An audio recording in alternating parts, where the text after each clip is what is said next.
CBS News Chief White House correspondent Major Garrett is at the White House. Major, what did you take away from the president's speech? He clearly stuck to his script.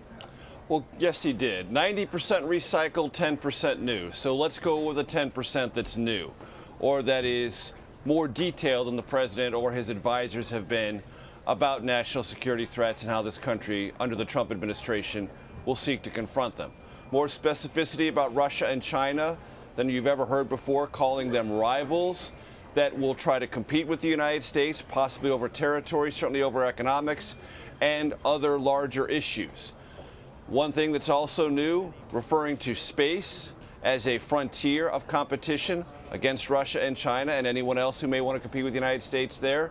Talking about cybersecurity threats, that's not new, but electronic pulse weaponry, that's something that the Obama administration began to look at. Clearly, the Trump administration, by including it in this speech, is trying to bring more attention to that new frontier of possible either terrorist or nation states weapons against the United States, and also calling for a multi-layered missile defense system. There's a lot of talk at the Pentagon about accelerating the funding of essentially a three-tiered system by which the United States could repel and knock out of the sky any incoming intercontinental ballistic missiles. The president putting that in this speech is new and gives it a higher form of emphasis. That's the 10% that's new.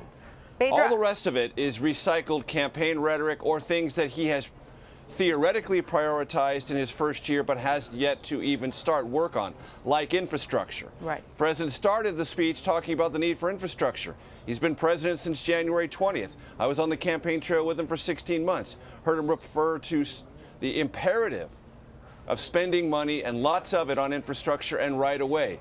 The Congress and the country, a year later, is still waiting for any semblance of a Trump administration plan on infrastructure. One other note, previous administrations, in the latter years of the Obama administration, a little bit in Bush, but certainly in the Obama administration, placed climate change and the difficulties caused by higher temperatures, more natural disasters linked to climate change, or food insecurity as part of a national security issue that the country would have to deal with.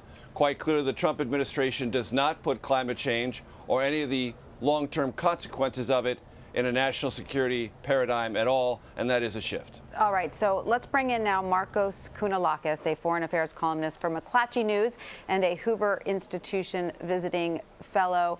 Markos, we know the president has specifically tried to improve relations with Chinese President Xi Jinping and Russian President Vladimir Putin, but can China and Russia be considered both threats and allies of the U.S. simultaneously? Sure. I mean, it is possible to have areas of collaboration with foreign nations, but to also see them as competitors. I don't think there's any difficulty with that particular framework. What we're hearing, though, however, is that he doesn't always see Russia as a competitive nation. This is one of the first speeches where he's really made that and laid that claim out. Mm-hmm. So could pitting China, though, as an economic rival to the U.S.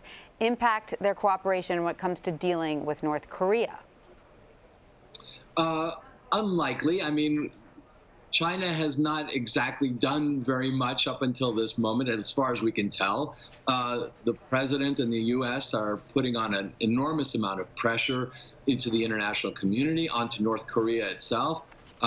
We're sending lots of messages to North Korea, both those that are confrontational, but also those that open the doors to diplomacy. So I don't think that the outcome of what happens in North Korea will depend on whether or not the president identifies China as a competitor. I think it's more a question of, can those second-track discussions that are going on with China and behind the doors with North Korea lead them to an outcome that is desirable, where they will, in fact, put away their nuclear weapons. I'm not expecting it, and I don't think this speech is going to change that equation. All right, Markos Kounalakis and Major Garrett, thanks to both of you for that.